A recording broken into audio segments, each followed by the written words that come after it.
Alright, so today I want to do something a little bit different. I want to go through my ball pythons and get a weight on my biggest ball pythons that I have here in my collection. And if you actually look at Bobby around my neck, this is Bobby, my male bamboo ball python. Let me tell you, he's a pretty big ball python for a 7-year-old male, but I have some ball pythons that are more than double the size of this snake that's around my neck. And I'm like right in the middle of the breeding season. I've been pairing up my snakes for I'd say about 3 months now. So my females should be developing eggs, and if they develop eggs, especially right after eating, they're probably at their heaviest point in the entire year. So I want to go through, and I'm kind of cheating, after feeding them really heavy and they're starting to develop eggs. It's kind of the time of the year when they're the heaviest. They're probably the lightest right after they lay eggs in the spring. So what I'm going to do is I'm just going to start pulling some of my biggest ball pythons, and we'll get a weight on some of these monster ball pythons.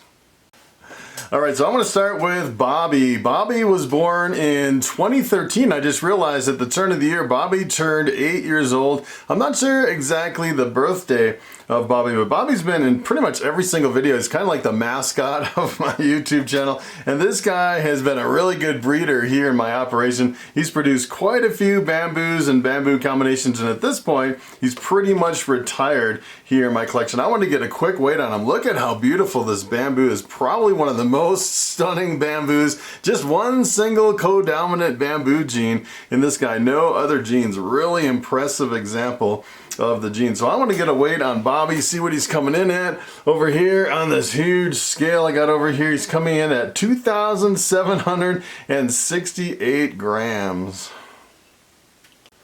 Alright, so take a look at this monster. This girl's name is Zeus, and she was born in 2012, so I guess she's 9 years old now. Look at how big she is. This is definitely the biggest girl that I have here in my collection, and she lays a huge clutch of eggs every single year. She's just basically a normal. She's also 100% het caramel albino, although I've never produced a caramel albino. I've just kind of used this as a breeder, and pretty much all the offspring have been 50% het caramel albino that come from this girl. And she is, I'm thinking she's over 5,000 grams. Look at how big she is. Really super big. Let's see if I can get her in the tub here. We'll get a weight on this big old girl over here. Woo! Look at that. if I can keep her in the tub, she's so big. Let's see. She is 5,213 grams. Wow.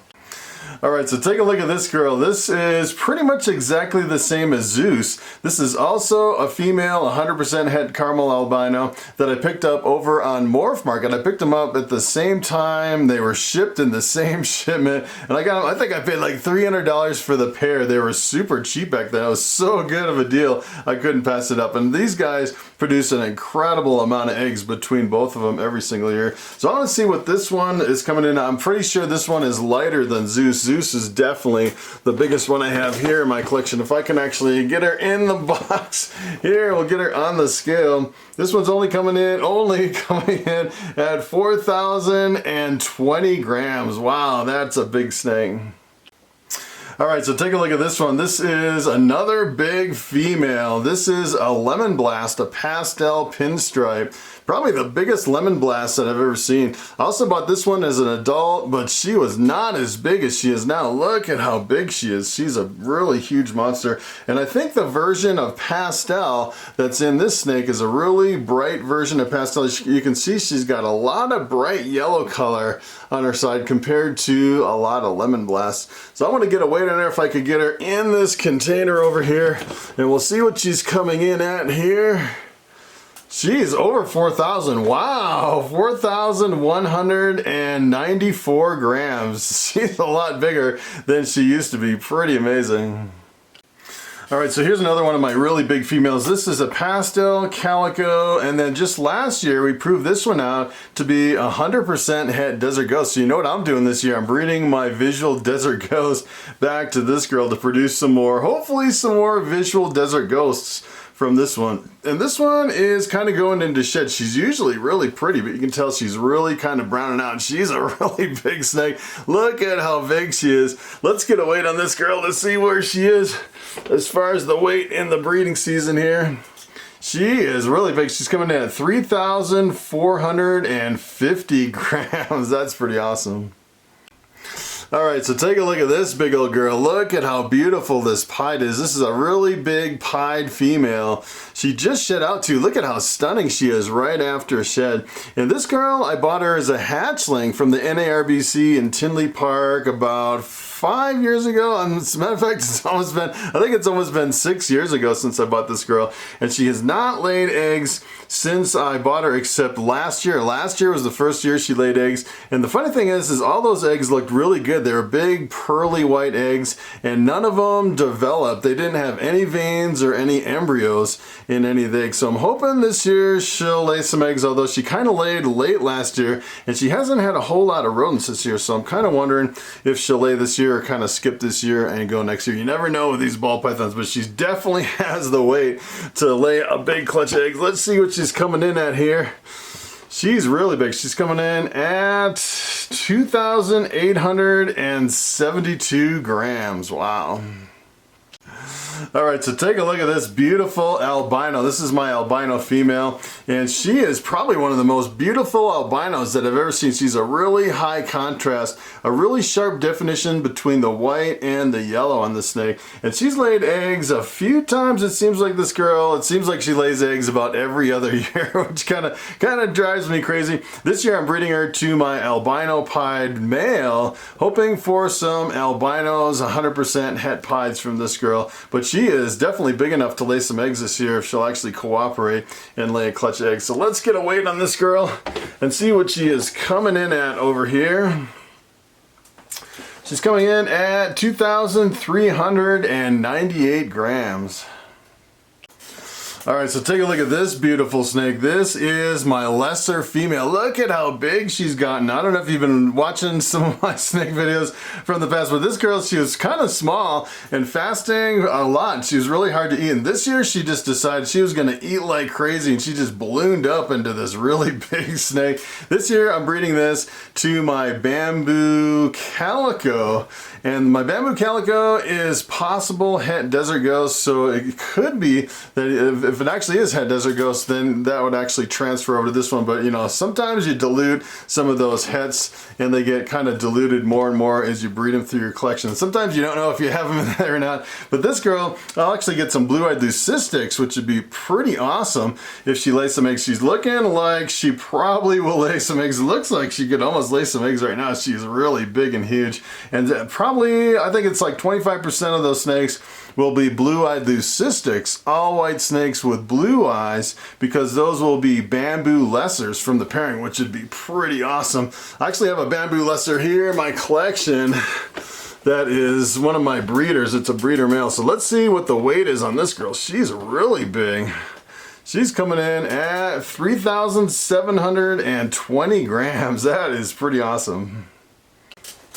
All right, so here is Bubbles. Bubbles is my pinstripe female. Really beautiful pinstripe. Pinstripe's one of my favorite genes. It's really probably the goldest ball python genes that are really bright gold. And so I think the hatchlings are a lot brighter gold than some of the adults, but it really retains a lot of the gold color. And kind of the cool thing about this is her eyes keep that gold color, kind of has a gold color in her eyes too. And she is a super friendly snake, I'd say. It's kind of interesting because I was doing a live stream marathon. I was doing like 12-hour live streams, and I was just putting random snakes around my neck, and I found out that this girl is probably even more friendly than Bobby, if you can actually believe it. She just goes around your neck and just sits there completely motionless for hours on end. She's a really super friendly snake, which is pretty awesome. I didn't even realize it until I started doing that live stream and putting snakes around my neck. But let's see how big Bubbles is here. She is a really awesome girl. If I can keep her in the tub,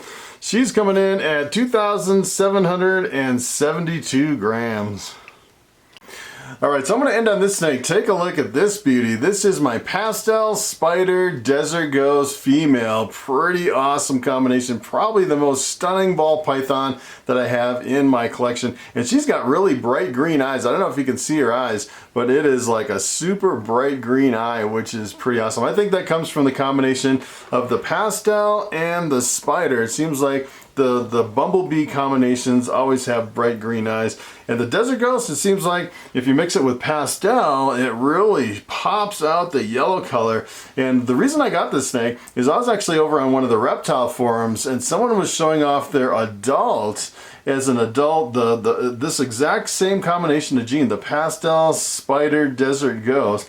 And I was like, I definitely have to get one of those snakes. And how about this girl? I think it's been about 5 years since I've had her, and she has not laid any eggs since I've had her. But this year, I'm hoping she'll actually lay some eggs this year. As a matter of fact, last year, I thought for sure she was gonna lay some eggs. I took my ultrasound and I took an ultrasound of her follicles in her belly. I saw some follicles developing, and I thought for sure she was gonna lay, and for whatever reason, it seemed like she reabsorbed those follicles and didn't lay any eggs, and then just went on a really long fast. And this year she's been eating pretty good, got some really good body condition, and I'm really hopeful that this girl is gonna lay some eggs. And if she lays some eggs and they hatch, I'll probably hold back probably quite a few of the females. I definitely want to get some visual desert ghosts here in my collection that I can work with. So I'm gonna get a weight on her. She's definitely, it almost looks like she's developing some follicles, like some immature eggs in her belly already. She's got some really good weight. So she's coming in at 2,966 grams. So that is the biggest ball pythons here in my collection. So thanks for watching, and I will see you in the next video.